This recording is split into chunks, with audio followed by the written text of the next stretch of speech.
I to can this hear mute you. one. Okay. All right. Okay, let's just get started. Hi, everybody. Again, this is Monicah Kariuki, and you are on Echo FM, live on Facebook and the radio. So today we have a lovely, very, very courageous woman.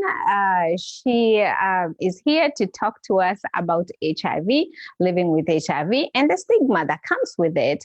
I'm going to have you, Sue, introduce yourself so you can, tell us your name, what you do, and all that good stuff. Okay, sure. My name is Susan Wairimu Metta. I'm 39, turning 40 this year in October. I'm HIV positive and I'm living positively. I'm a business lady. I deal with cosmetics and shoes and clothes, and I'm based in Nairobi, Kenya. And I'm very single and happy. Okay.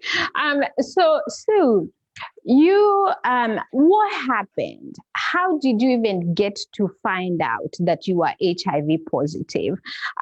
Can you just walk us through the journey of you going to the hospital, and then how did it even come about that you needed to be tested?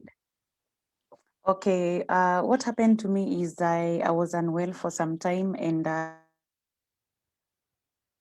I lost weight drastically. You know, when you lose so much weight in a short period of time, and it gets to worry you, and then my hair started falling off from the hairline, going upwards. And then I had these opportunistic infections, like I would get malaria, treat it, and then after some time it comes back. I would have flu, I would have persistent coughs, I would have like back aches, headaches, running tummy.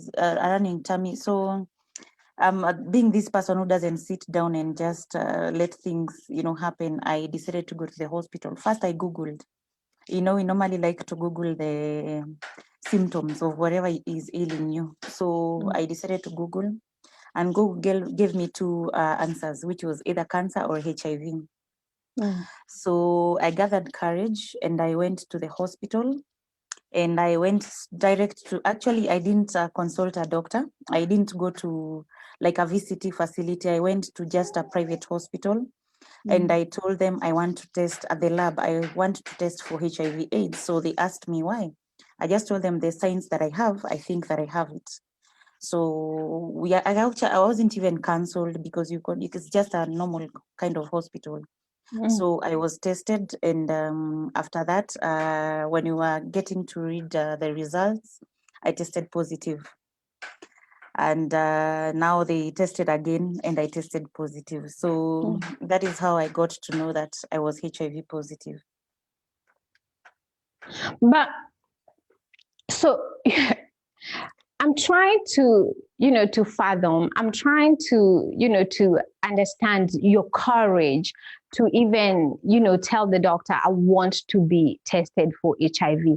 What made you so sure that, it could either be cancer or HIV, but even for you to even think of yourself or of it could be HIV? I'm sorry to ask you this, but, did you have multiple partners? Did you have a partner that had tested positive? What made you think that? I didn't have any multiple partners, neither did I have a partner who had tested, but I think it depends with the inner strength that you have. And being the person that I keep on telling people I love myself so much. So I was scared of like sitting down and waiting to get more sick, and I don't know what's ailing me. So in my mind, I was telling myself, it's better I get to know what is eating me up the earlier so that I can start treating it rather than wait for it.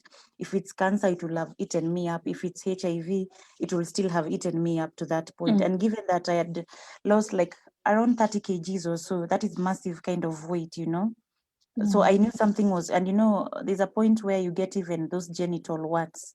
That's when you clearly realize something is very wrong, because I was almost on full-blown AIDS. So I could tell a lot of symptoms that something was very wrong, and I was really scared to be bedridden. So that's more of the reason I decided to go to the hospital and test myself. Yeah. Wow. Okay. So when you got tested, found out that you have HIV, how do you even break it to your family? How do you tell your family that I was tested today and this is what the results are? How do you even get to tell your family members? For most people, it's very hard because of stigma, and you don't know how people will respond. Luckily, my scenario was quite different, though when I wanted to go and test, I called my two sisters and I told them to accompany me to the hospital. And I told them why I wanted to go to the hospital. So one of them, we were inside with her at the lab. So she saw the results. So I didn't have to tell them anything because they saw for themselves. But as for my parents, I told them after a year. Wow. I didn't, I'm the firstborn, and at times your parents are looking up to you and you don't know how you're even going to approach, them and tell them it's like this, and then they're a bit older, so I was scared like it's going to affect them or something. So I told myself, if I can work hard and go back to what I was before, then I eat well, take my medication. Once they see that I can do it on my own and I'm strong, the moment I tell them, it will be easier rather than them seeing me when I was sick, because I'd gone, I'd disappeared from their radar. I was not around them. I didn't want them to see me. So after a year is when I told them, and at first they were shocked, but by then I'd already I'd had one video, so on YouTube. So I give them, after explaining to them that I actually asked them a question. Like some time back, you realized I'd lost a lot of weight and my hair was falling off. Then I asked them, what were you thinking? And they were like, we actually started suspecting something is wrong. So I told them, yeah, actually something is wrong, and I'm actually HIV positive for this long, and my sisters know, and they've been working with me. So I gave them one of the videos for them to watch, the first videos. And through the strength that they saw in me, it was easier for them to just accept. And they've never asked me any question again from there. So I would just say it's a blessing that I have a very supportive kind of family. Yeah. Definitely. It is a blessing, that you have such a supporting family. You know what? I have to tell you, I really, really look up to you. When I came to America, and then I won my green card immediately, and then I had to be tested for HIV, to tell you the truth, I was telling myself, I swear, if I am positive, I am moving out of here. My family will never see me. I will commit suicide. So for you to take it the way that you take it, for you to even accept that, okay, it is there, I need to deal with it, and I need to educate other people that if you take your medications as you're supposed to, people don't have to die. Okay, so way back, if you lost too much weight, people said you have HIV. If you gained weight, people said you're pregnant. I mean, you're probably younger than me, but now it's not like that. But, when I was a teenager, it was like that, if you gained weight. So I understand the stigma. But now, how do you get the courage to even tell your family members? I can understand, because they will always love you anyway. You know what I mean? And they will always want to, to have your back. But what about friends? How do you get to tell friends? Where do you get the courage from to tell friends? Actually, this is what happened. The first person I told was my best friend. Her name is Adrien. She's been very, very, very supportive. The shocking part about it, when I went to her office and I told her, I want to tell you something about this, she started crying when I disclosed about my status, and I was left comforting her, yet it was supposed to be the other way around. So she was the first, so she was supportive. But now the challenge came after that. This lady, like, who was my salonist, she used to do my hair. So like I confided, like the way my hair used to fall off, I'm positive. I'm telling you, after a day around where I live, I was getting phone calls of like, we've been told that you're sick, you're HIV positive. She spread it all over, and it really scared me. I cried so much that day. But in the evening, I have this thing of tendency of sitting myself down and like having a meeting with myself. So I asked myself, like, for how long will I be hiding about my status? And if I tell another third person, won't they just go and start telling other people about my status? So I came with this. I thought if I own my story, if it comes from my mouth, if I start opening up, it is better that way, because they'll have nothing to gossip about, because it came from her mouth, rather than telling a few people and then the next thing everybody's like looking at you like, we know you're sick, Yeah. So that from that day I just decided to be open. Anyone who asked me about it, I told them I'm positive. So I started slowly telling my circle of friends and like high school friends that we were in high school together. So I lost a lot of friends. Because Wow. because of stigma, people tend to think you're dying or you have this shameful kind of disease. So I lost so many people, but the few that remained are the genuine ones that I stayed with, and I don't regret that they remained. The good thing is I told myself that there'll always be a negative attitude or a positive attitude towards me disclosing my status. So I don't actually blame people. I don't mind, because if I was in the same shoe, most probably I would have behaved the same. So I just told myself I'll keep on telling people. Those who go, it's fine. Those who stick, it's fine. And it's been that way until I came publicly out. Wow. Yeah. So, did you ever confront the person that infected you? Did you ever tell them, did they even know that they had it and they still went ahead? And what was your relationship status? At that point, I was dating. Mm-hmm. And I decided to tell the person that I was dating that I tested positive. Oh, wow. But I didn't want to. Of course, I don't like like carrying burdens. Those burdens are the things that put you down. So I really had to face the person and tell them, like, this is it. I'm positive, and it wasn't easy because I didn't want to confront him about, is it me or is it you? So this is where now I start telling people, before you get into relationships, kindly test, because the biggest mistake that I did, that I own, is we didn't test when we met. So you wouldn't even know if it is you or it's the other person. You understand? So I Right. really didn't want to confront. I'm still in shock and I'm trying to get back to my feet. I don't want to confront this person. So it has already happened. So the only thing is I just told the person, but I never confronted him about anything, neither did he confront me, and that is it. That's how it was. Wow. Yeah. Wow. So when you came back and told him, I've been tested and I'm HIV positive, did he then get tested to make sure that he's not? I mean, that is if or did at that point you guys decide then you had to break up? What happened? Was he mad at you? Like, Yeah, he okay, was you mad brought at it to me. me or whatever? Yeah, he was mad at me. He grew distant, and that's it. He just went and went and went. Actually, we never even had a closure about anything. He just left. Hmm. Yeah, but it's life, right? It is life.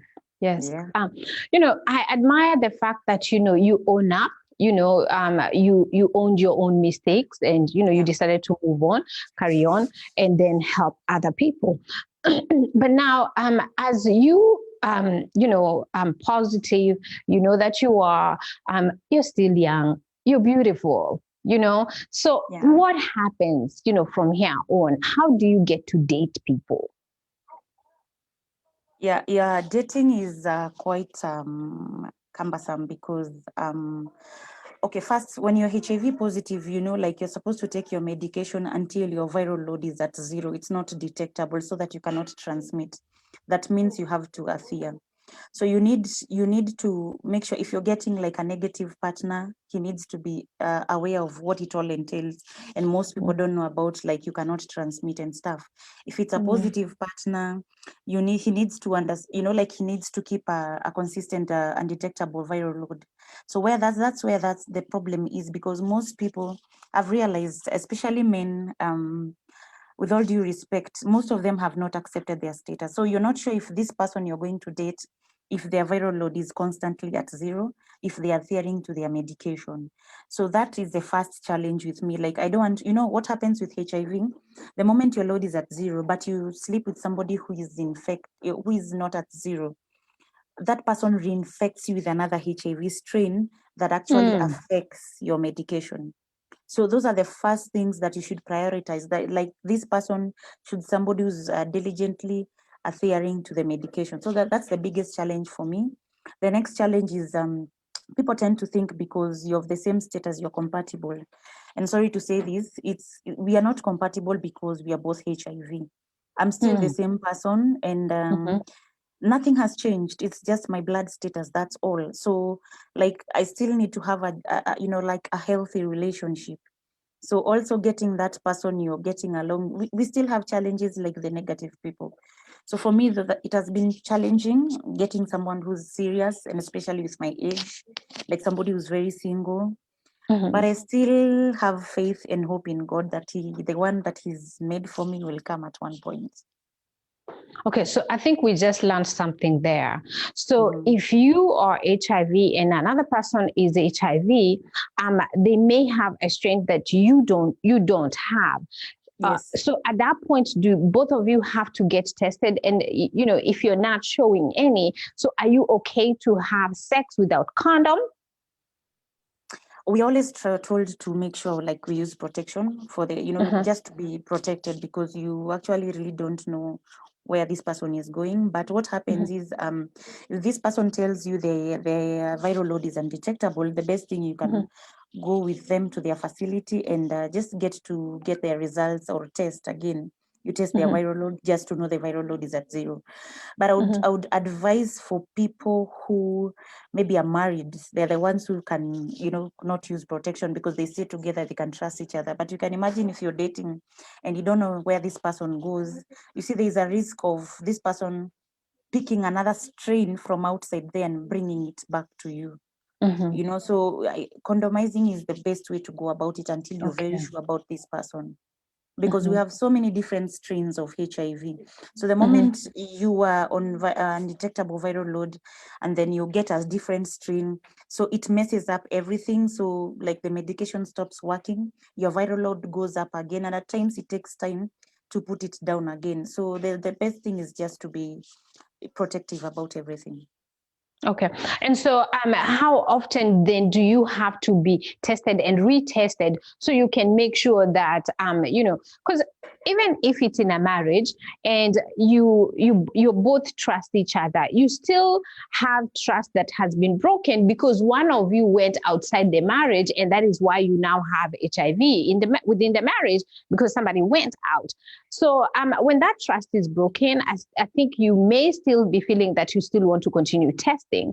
So how often do you have to continue testing to see if you have a different strain? Okay, normally at the facilities that we go to pick our medication, they normally do a viral load test after every 6 months.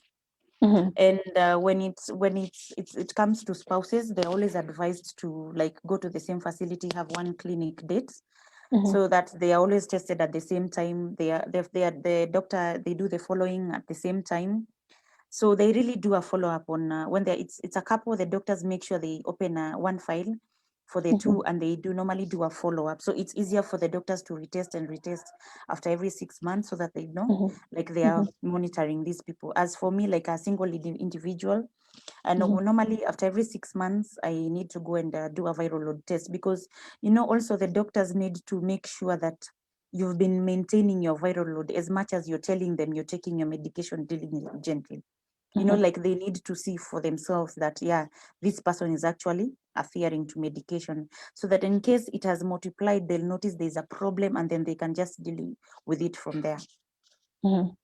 Okay, so since it is safe, to date, and as long as we are both, I guess, not going outside of this relationship, we are okay. So we don't get other strains. But now, if we are young and we want to have children. Is that doable? Very much doable. Nowadays, people get so many children who are negative. What happens is just the moment you want to get pregnant, you consult the guy at the facility, and like they'll explain to you the steps that you have to go through. People get children. They actually understand they breastfeed up to 3 months, and then you stop breastfeeding your child. So nowadays it's actually not an issue. People are having as many kids as possible. So it's no longer an issue like before, where they used to tell people you cannot have kids, you cannot feed them. Now things have really changed. The type of medication that we are taking is far much better than what people are taking back in the days. So I mean, technology is really doing something good for people like us living with HIV. And if I'm HIV, the other person is not HIV, my viral load is 0.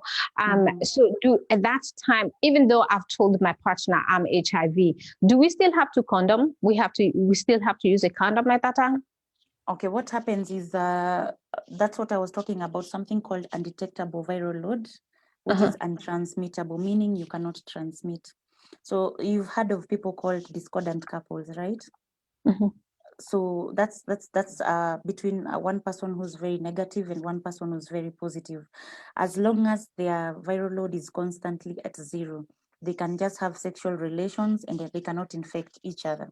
Because what is happening is you've been taking your medicine daily, you've suppressed this virus and you're still suppressing it. So it's not multiplying, it's just dormant.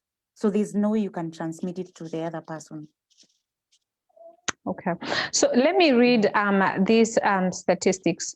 A total of 80% of adults living with HIV in Kenya are aware of their diagnosis. 96% of those aware of their diagnosis are on antiretroviral therapy.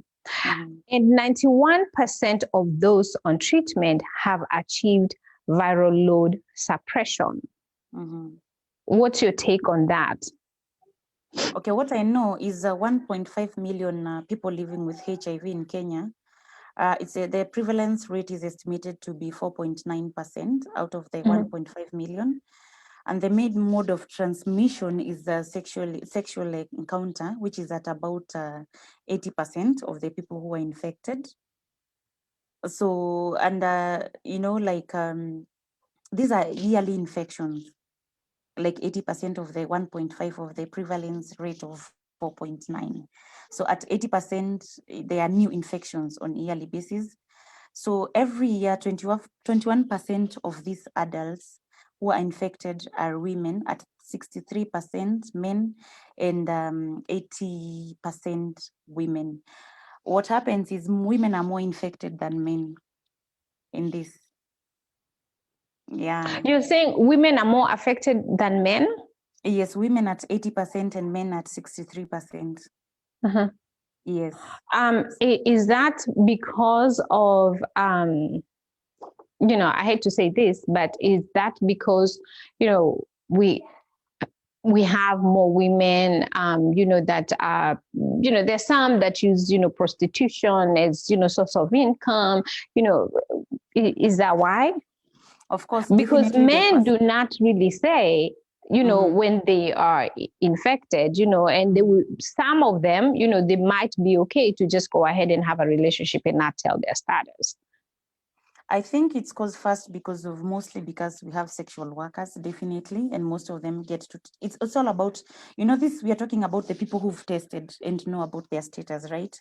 So more, of course, men are not free about going out there to test, not unless a situation has come up and they need to go and test.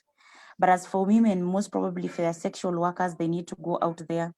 At times when they get infected, they go to those facilities or, organizations, they get to test and they are told like you can test for this test. And they get to know their status. Let's say if you're pregnant and you're going to the hospital, definitely you need to test, right? So that's how most women get to know their status. And then women are more courageous. Like the way I walked into a hospital and I did a test, it's very hard for a man. I don't know, it's because the society really does not want the man to talk about anything. I don't know what the fear is, but normally women are the ones who test more than men. Also too, I think in a relationship when when we are together and then we happen to test HIV positive, but our culturally, most likely men are probably just gonna blame it on the woman. Definitely. Yeah. So okay.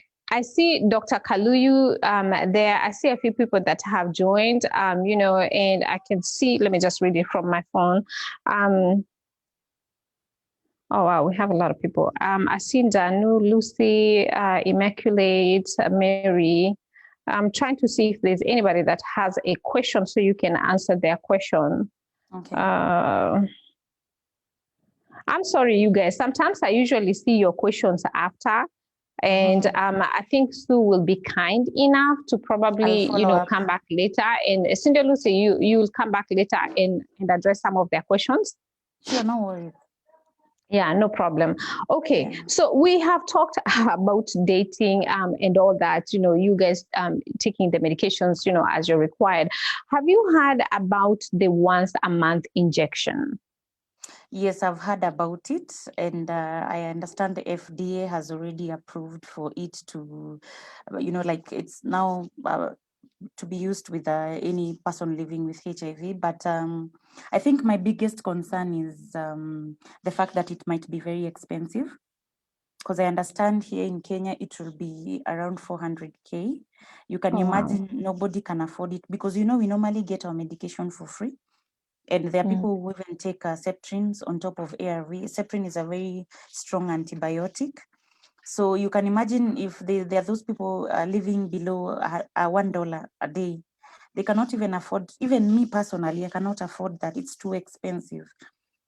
So I tend to think maybe we should, for us here in Africa, we'll have to wait until things, the dust settles, and then when it's cheaper, maybe we can go for it because it's for a month. I mean, it's better off than taking medication daily. But all I know is if your viral load is not undetectable, then you're not eligible to take it. It's only for those people who their viral load is already undetectable. So those ones are the ones who are eligible to take it. And also, in HIV, we have first line, second line, and third line. So there are those medications for first line, there's those medications for second line, and there's those medications for third line. So first line is what I am in right now. For people who've just taken any first line medication and they are feared, there's no reaction or, and it's just working well with you. So you're always on first line. But the moment you default, at times when you default, whatever medication that you use on first line refuses. So you actually moved to second line where you take up to 6 tablets in a day, like 3 in the morning, 3 in the evening. Because your virus now has become stubborn, right? It can't it can't work with the first line regimen. So that's when you're taken to second line. So if you're on second line and then there's third line, whereby if you default again and the second line fails, you're on third line and you have to buy it, but it rarely happens. So if you're on second line or on third line, meaning you've been defaulting, there's no way you're going to be eligible to take that injection. Personally, I think if it reaches a point we can afford, or it can be free at one time, I would go for it because as much as I'm not scared about, I even take my tablets in church in the morning. I'm not scared. I'm public about my status and it's about me. It's not about somebody else. But it will be easier for us if you're traveling, you don't have to carry, your tablets everywhere. Where you get an injection and you're good to go, For those people who forget to take their medicines, it will be the best kind of treatment for them. What resources are available in Kenya? Does the government of Kenya make these resources available? Does the government of Kenya make say medications and treatment available to people that have HIV? Yes, we normally get our ARVs. It's very available at the government facilities. But I think we had an issue last year. I think because of the funding that was a bit cut, people were not getting Septrin. It was hard for the government, to purchase the Septrin and whatever because of the funds. And Septrins is good for those people who have tested and their CD4 viral load is very high. And like it helps them. It's a very strong antibiotic and it helps them. So since last year, people have been struggling, and you need to buy it. And a pack of like for a month, that is 30 days, is 300 Kenyan shillings. That is $3, right? So you can imagine, for that person who cannot afford to like feed, how can they even afford to buy Septrins, and that their viral load is not as stable? But for people like me who are very okay, my viral load has been undetectable since last year, June. I can still work with the ARV. So the ARVs are very available. I know the issue that was there is the Septrin, but I understand at least right now they are beginning to get Septrin. So, and then the good thing about the government is they normally follow up, even like on the ground, just to know like this person is adhering to their medication, they're doing well. There are places whereby people don't have food. There are organizations which provide food. Like, for example, personally, I don't go to a government facility. I go to a private NGO. It's called Liverpool LVCT. And for us, we normally get our medication and everything, but you'll find there's some programs like Red Cross, through other NGOs. People are able to be provided food so they can take their medication. But I still think the government needs to do a lot of sensitization on HIV testing and counseling. And at the same time, mashinani inside there in the rural areas. And also, like, just to follow up and get to know if people are adhering to their medication. But as per now, I know it's doing its job. They are doing their job. Okay, so I see there's a question for you from Danu, and she says, what is the government of Kenya doing to stop stigmatization of students living with HIV from some teachers and fellow students? The government is trying to do a lot of awareness about HIV/AIDS, but as much as we want the government to do a lot for us, it should be about us as the activists. This is my opinion, as people who are living with HIV, because as much as the government does its job, we need to show people, we are the witnesses to this. We need to show people that we can live a normal life. It is a normal kind of thing. Students are allowed to go to school. But what I know at the moment, nowadays, it's not a big deal. Students go to school, they carry their medication for the whole term. They're never treated differently. I've not had any case whereby people are stigmatized, not unless there's one that has happened and I don't know. But I mean, we are trying to, to catch up in ending up stigma, but it's still there. It's still there much. But the good thing, with the education system, they're also talking about such things, which unfortunately out there, nobody's talking about it. And Danu has another question. I think I had seen, and she's asking about people that have HIV and they are breastfeeding. Yes. Is the baby affected? No, he's not. There's a medication that the mother is taking for that period of 3 months when the baby is breastfeeding. Then after that, you stop the baby to breastfeed the baby, and they keep on doing the test, and the baby will be much fine. I see, I think I'd seen another question from Melanie. She was asking if someone can skip the medication for a day.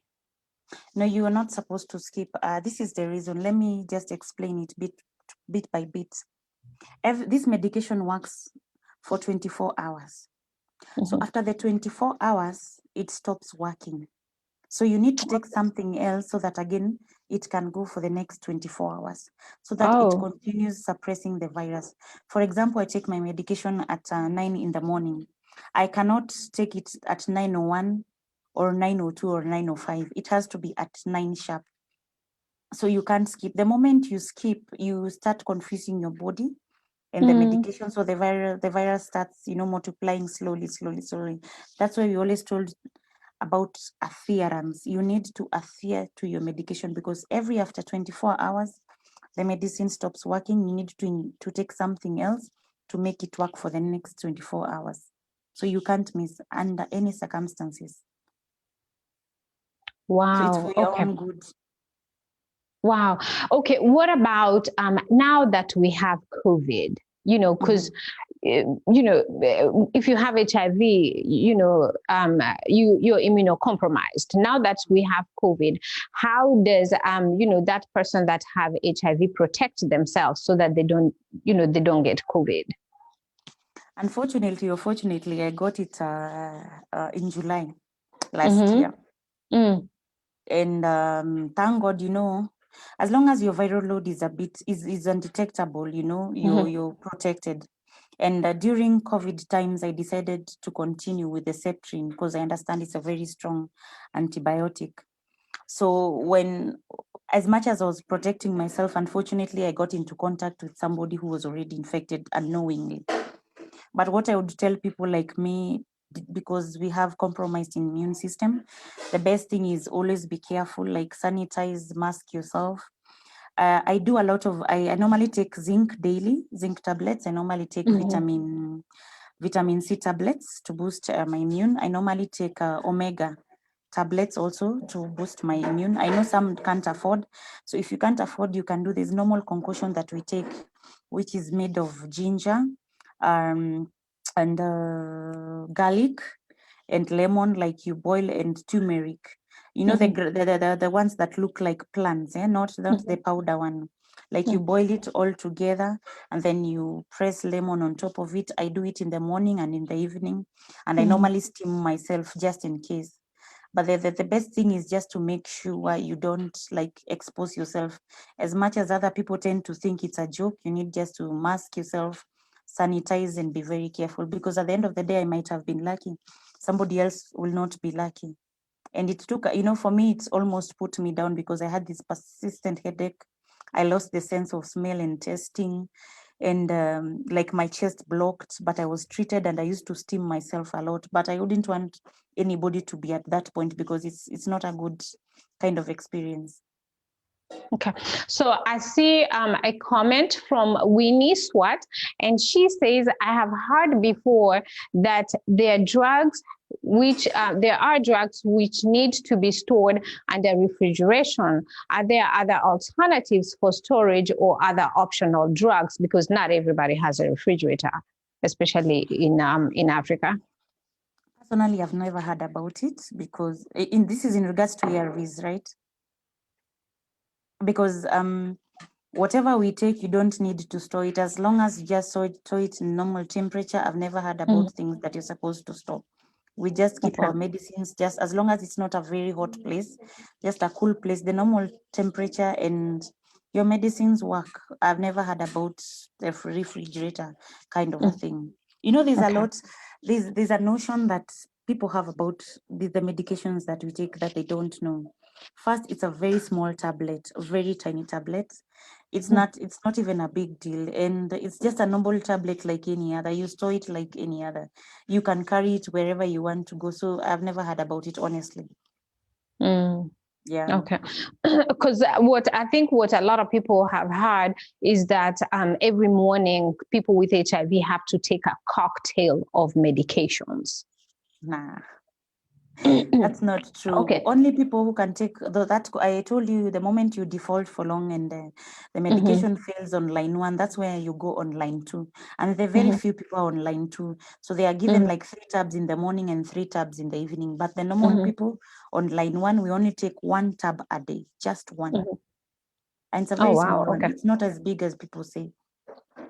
So I see here Kimani Edward, he says, please let us know whether the government of Kenya is still facilitating free access of ARVs to the people living with HIV. I think you talked about that already. Yes.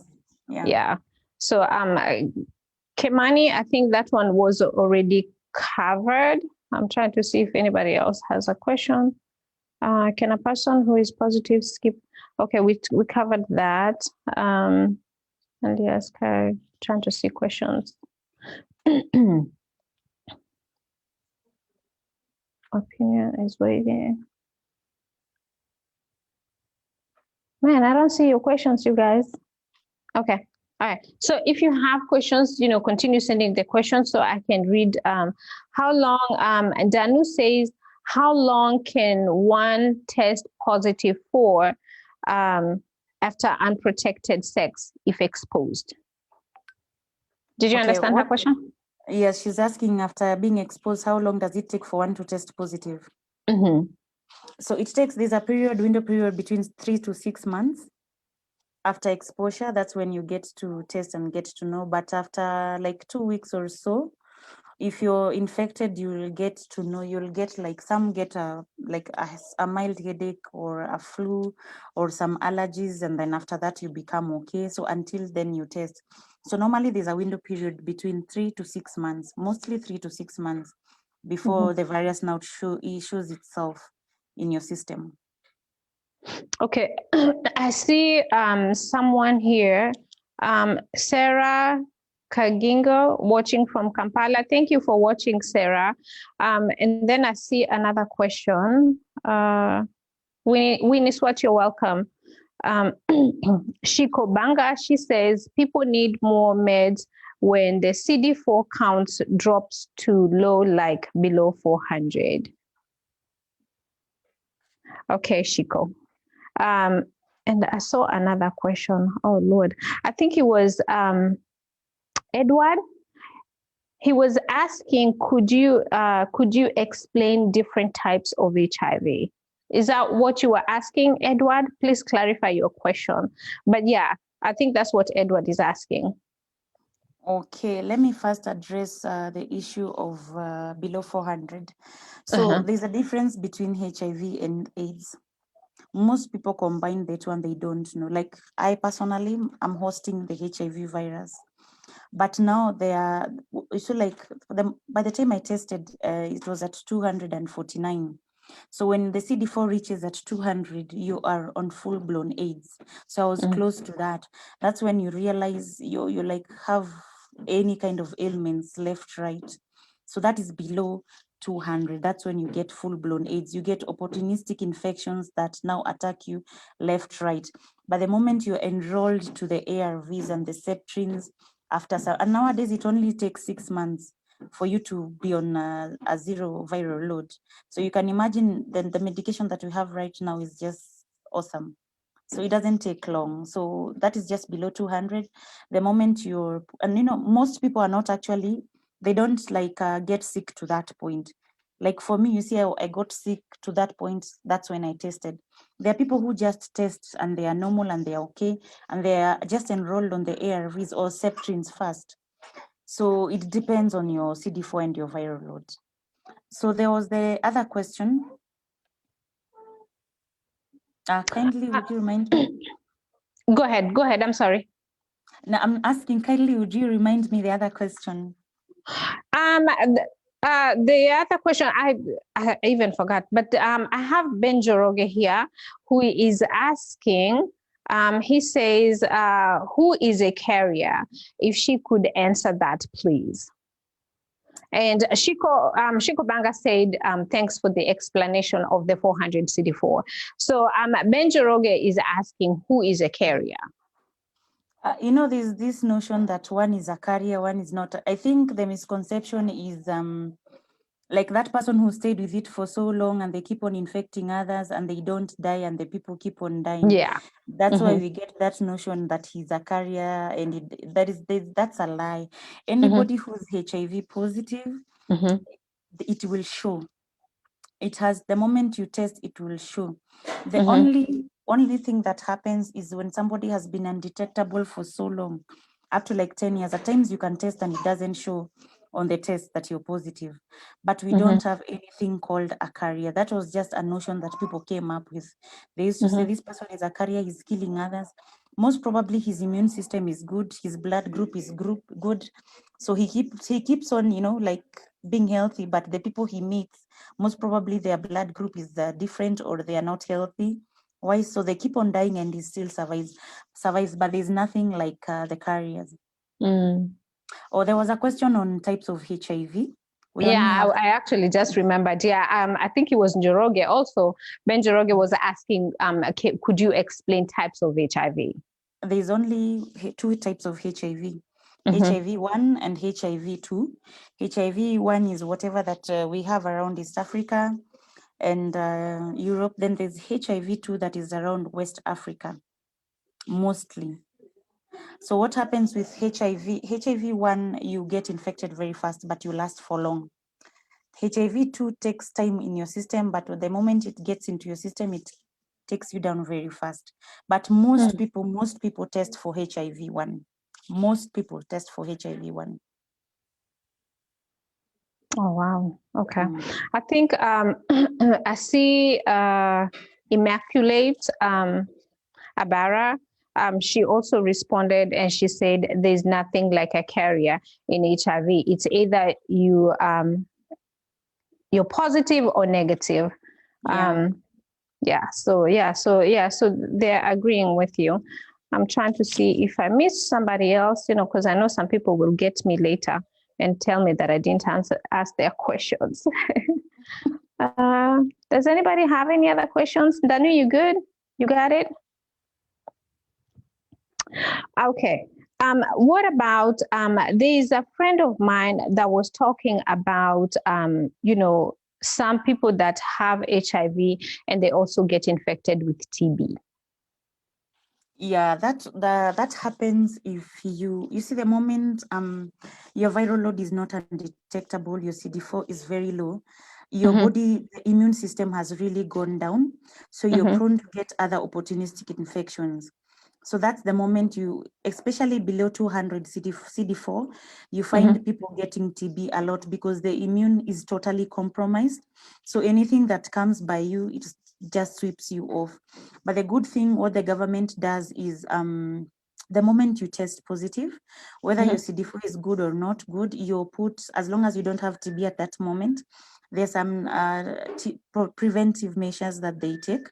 They give you a dosage of 6 months, a TB dosage, a protective dosage.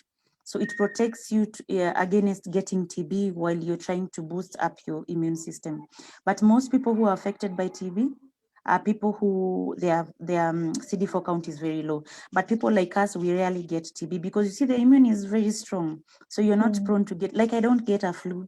I don't get anything. I'm actually healthier than most normal people. So you can imagine. Yeah. But you're still careful though not to get sick, right? So this is the thing. As I told you before, I don't expose myself to other strains because if I expose myself to other strains, then I'm prone to, my viral load is prone to multiply very fast, meaning that I can go back to square one, from scratch. So something else I need to adherence. I take my medication daily and on time. So you can imagine, like you just have to be careful so that you don't get exposed, and you eat well. You need to eat energy giving foods. I am on. I am on as well. Okay. I am so It's okay. It happens. It happens. So anyway, we are back on, and I'm trying to see if we have anybody that had asked any questions that I did.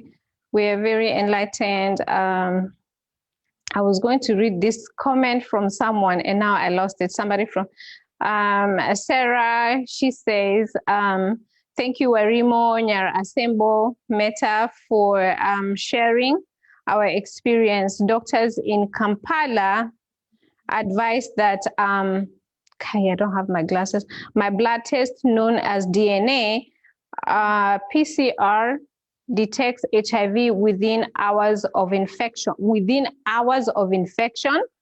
Yes. As it tests for the virus itself, not antibodies. HIV is detectable by the same blood test, even if the viral load is negligible.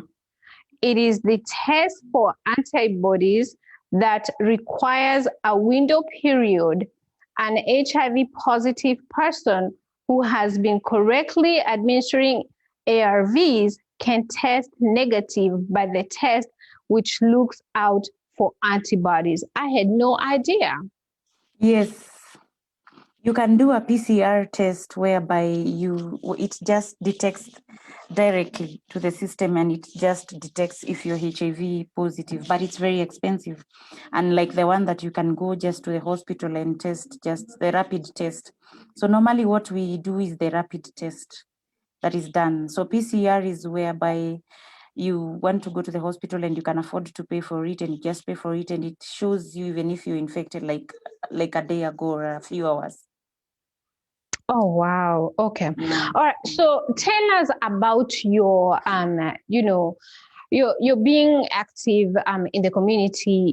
Why did you choose to do that? Why did you choose to educate the community about HIV?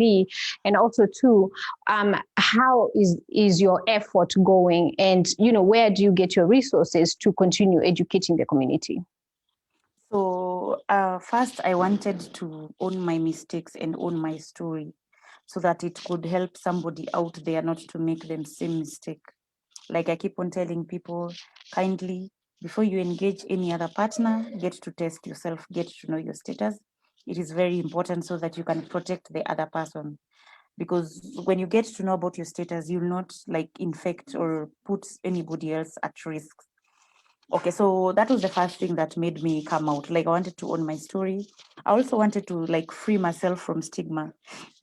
As I told you before, I was tired of this thing of like living in fear, walking in fear. You can't take your medications in public. If it's late out there, you don't, or in early in the morning, maybe you're in a transport kind of vehicle, you don't want people to see. So I realized, you know what, I just want to free myself from stigma so that I can concentrate on other things. So after that, I realized the moment I came out, people started inboxing me, talking to me, telling me I've been positive for this long and you're actually inspiring me. At times I feel alone, and given that somebody out there is actually vocal about it, it gives me more strength to soldier on. So that's when I realized I need to do, maybe there's a reason as to why I'm like this, and given the fact I'm very vocal. So I decided to start a YouTube channel, which I have been doing from my pocket. And I also have a professor from Olaf College in Minnesota. His name is Mr. Joseph Mbele. He's written a book about African diverse cultures, and back in the state as well. It's called Africa and America. So he's been one of the people who've been sponsoring my YouTube channel so that I can reach out to more people. Like I interview people, they share their stories, and it gets to reach out to other people. But you see, there are also people who will come to my inbox or, like call me because my numbers are shared. And then they'll be like, I don't have food. Like, I'm really frustrated. What do I do? Or somebody tells you, I've been exposed. I need to go and test and I don't know where to start. So I go back to my pocket and it's like a ministry you're doing for God. So I just go back to my pocket and I do it. But this is now where I thought of starting a community-based organization, which is under registration right now. And it's going to be based in where I live, which is Kajiado County. It's going to deal with HIV sensitization, testing and counseling. And as we grow, I'm planning to have a home for like those kids who, their parents who give birth to positive kids and they throw them away. So I'm thinking of starting a home for such kids. And also I'm thinking of in the future, if God blesses me, to start up a food program for people living with HIV, because most people at times they don't die because they are not taking their medication. But this thing is very strong, Monica. Let me tell you, if you take it in the morning and you've not eaten, it's crazy. It's very strong. So you need to eat energy giving foods, a balanced diet, protein and vegetables and fruits. So there are people out there, most people, they can't afford to have a good meal and still take ARVs. So you can imagine their bodies are not, doing great. So that is what I'm purposing to do. So at the moment, it's going to be called Sarita Community Organization. It's going to be in Kajiado. And I'm just purposing to touch and inspire people and to make their life different from what they are right now. What has been, have people been accepting of your cause? Yes, they have. I'm telling you, I have received emails as far and calls as far as from US, from South Africa, from Uganda, from Nigeria, from our neighboring Tanzania. And most people have even lived with HIV for 10 to 20 years. But because of the stigma whereby you're going to tell someone about your status and they start laughing off at you, people are so scared about talking about it. And the notion that people tend to think HIV kills. HIV doesn't kill, it's AIDS kills. And not unless you're neglecting yourself, that's when you reach that point. People live up to 80 years nowadays. So you find people are living in fear. So when they see my YouTube, because my email address and everything is attached there, they call or they text or they email and they tell you, thank you so much, you've reached out to me, I have a friend I can talk to, I feel like you're very open and friendly, and this gives me hope that I can have somebody of my caliber that we can talk to and share our experiences and work together. And then there are those people who've been exposed, and at times, nowadays YouTube and Google helps a lot. They get exposed and they're looking for somewhere they can get help. So they go and check those YouTubers who are activists. So they come across my channel, they call me, they tell me I'm really scared. And I've had two scenarios. One scenario, the lady almost committed suicide. She had stayed for 2 weeks without showering, without getting out of the house. She wasn't eating at times. She thought it was over because she knew she was exposed to someone. So I just told her it's okay. I counseled her. I've actually done a certificate in HIV counseling. So I counseled her and I called her. I just used my own resources. I took her to a facility and she tested, and lucky enough, she tested negative. So I thank God. Then there was another scenario of a lady who was very exposed and she was also scared. I normally just go meet them up. I take them for testing. That is my job right now. That is my main job. Because if somebody runs to you and not somebody else, there is a reason. So it's upon you to pick it up from there and make sure that person is well settled.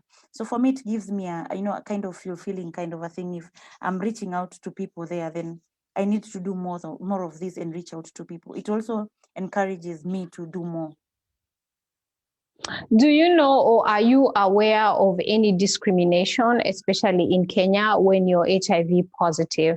And what I mean by that is that are there maybe jobs that will want to test you before you can be hired? And if there are such jobs, what happens? Like if you are discriminated against because maybe they even find out that you're HIV and then you're fired, things like that. Is there anywhere you can go to complain that you've been discriminated against because of your status? So I know I know two scenarios. It's a lady who just came to me and told me about her story. She was denied.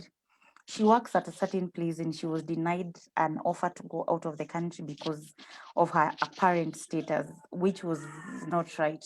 Because wherever she was going to be posted or going to go for training is a country that it's in Europe and they have no issues with people living with HIV. So the other scenario is the nannies. We have an issue and I really like addressing these issues. This is the biggest issue. People do not want to employ nannies who are HIV positive. So looking from the negative side of it, the positive side of it is, the negative side of it is, we have people who are not genuine in this life. People who have not accepted their status, people who are malicious. The moment you employ them, they have not told you about their status, they start infecting your kids. So at that point, like the employers feel like they need to protect their territory. But I keep on telling people that if your nanny tells you about their status, that is a very genuine person because they've come up front and they've told you about their status. Kindly just employ them. Just make sure they adhere to their medication, they're eating right. And I'm sure they'll never do anything malicious about it. Because I keep on asking people this question. If the nannies were to test all their employers, I mean, you can imagine if it was reverse roles.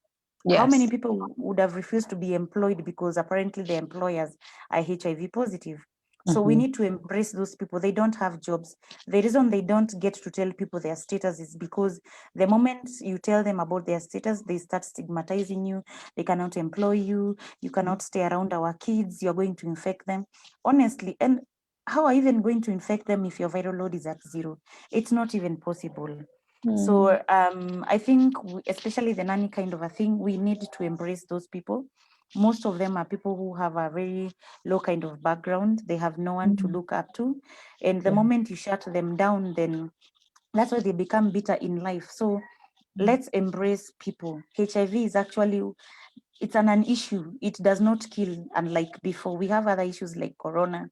We have other issues like cancer and diabetes. We should be focusing in that and embracing people living with HIV, because it's only the status. They're healthy people. They have no issue. Just love them. They just need love. And then we need to remove, I think the main issue is that people will die. Nobody is dying. It's no longer a shameful killer disease. It's not. And it's not only sexually, you don't get it sexually wise. You can get it from birth, you can get it from an accident, so even if somebody splashes his blood on your face and he's infected, you can still get it. So let's not narrow it down to people who, this person got it because of this, or they will die, that's why I can't employ them. So people need to, especially in Kenya, that there's a serious issue in regards to stigma and nannies. I have been following up, and there's a real issue, and people out there need to understand this. Let's love those nannies kindly. Let's embrace them. It's wrong. At the moment, I'll be honest, I've not heard about a place where people can go and complain, but no, what I know is you can go to the National AIDS Council and put your complaint there, and they'll be able to follow up on your issue. Because one thing is, it's wrong to stigmatize someone. It's wrong to deny someone a job just because of their status. It's very wrong. We just need to be loved like other people. It's not a big deal. Yeah.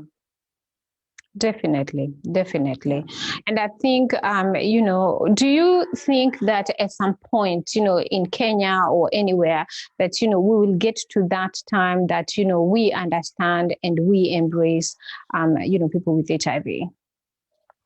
We'll reach at that point, but we'll only reach that point if we don't leave everything to the government. The government is doing its job. But I keep on telling people, it's about us. What are we doing to make it look different? As activists, as people who have the strength to go out there and talk about it, let's join hands. Let's work hard to enlighten people about everything so that the stigma ends. Until we do that, that's when it's gonna end. And I think right now, what I've analyzed is the issue with untransmittable and undetectable. The issue that HIV no longer kills, the issue of the viral load to zero is what most people don't know. So people need to know about that. There's a lot of sensitization about testing, because you'll find somebody will tell you, positive people are not supposed to be beautiful and healthy like you. They're supposed to be sickly and worn out. So there's that issue. In Swahili we say kupima na macho, like you're looking at someone and you tend to think, nah, this one is very okay, I can go out with that person. So first it starts with us. The negative people, let them test and test and test so that we can stop the infections. For the positive people who are strong, for the activists, let's show the world and people out there, and even Kenya, that we can live a normal life. We can be happy, and we've got other issues to worry about, and not HIV anymore, because it's not even a disability, it's just a condition. If you want to go to Europe, you can go to Europe. If you want to have kids, if you want to get married, if you want to go back to school, you can do everything, you can pursue your career. So let's, as activists, seriously go out there and preach and preach and preach until people get it right. Definitely. Yes. Like I said, I really, really admire your courage, and I admire what you are doing, because not so many people want to talk about it. And I always admire anyone that wants to talk about those subjects that, communities sweep under the rug because we are ashamed of talking about it. But this is the only way community can actually can learn. So I want you to give, whatever information you want to give, so that anybody that wants to reach out to you can reach out to you, so you can be a support system for someone that's watching today or even listening on the radio. Sure, I'll also share my everything so that they can get through to me. So my YouTube channel is Susan Wairimu Metta. That is, I'll also post on the link so that people can get the right words. Susan is Susan. Wairimu is Wairimu. Metta is Metta. That's my YouTube channel. I'll also post the link. My email address is mettasusan@gmail.com. That is METTASUSAN. My contacts are +254 0722 250 644. I would just want to tell people out there, if you're that person who's feeling like you've given up and you think it's the end of the world, or you're scared you don't have somebody to walk with you, just reach out to me. I'm available. I'll walk with you, and you'll get a friend in this journey, and we can walk together and change things for a better tomorrow. Mm-hmm. And I think one big takeaway for me and for other people today that are watching is that HIV is not associated with the fact that you had too many partners or prostitution or anything like that. Like you just mentioned, you can get it through even blood transfusion or even through birth. So it's not associated. So you don't be seeing, somebody that has HIV and just think, that person has had multiple partners. That's why they're that way, So, yeah. So anyway, if you have anybody that you want to send salamu to, you go ahead and do that, because I was told by Winnie Swart and Lucy Tifase that I need to be saying salamu kwao. So salamu kwenyu Winnie Swart, Lucy Tifase, Dorothy Ayeta, and Edward, so that they don't come after me. So you go ahead. Okay, I'm sending salams to Lucy. She's the lady who actually discovered me first. I just want to tell her, God bless her so much. She's been a blessing to my life. To Dorothy Ayeta, to you, Monicah Kariuki, salams. To my family, my sisters, my two sisters, Melody and Angela, my brother-in-law, Victor, my best friend, Adrine, and everybody out there who's my friend and listening. Thank you so much. I really appreciate. So I tell you what, this is a platform that you can always come to anytime you have something that you want to talk about. You're welcome here. And, like I said, I really, really admire you. And for everybody else that is watching us, from whatever you are, I appreciate you. For all of you that have commented today, liked this video, give your support to Susan here. We really, really appreciate you so very much. And those of you that are listening to us on Echo FM radio, thank you so much for tuning in. Susan, we are going to call it a day until next time. And hopefully we will come back here and talk some more. So everybody, bye-bye. Bye.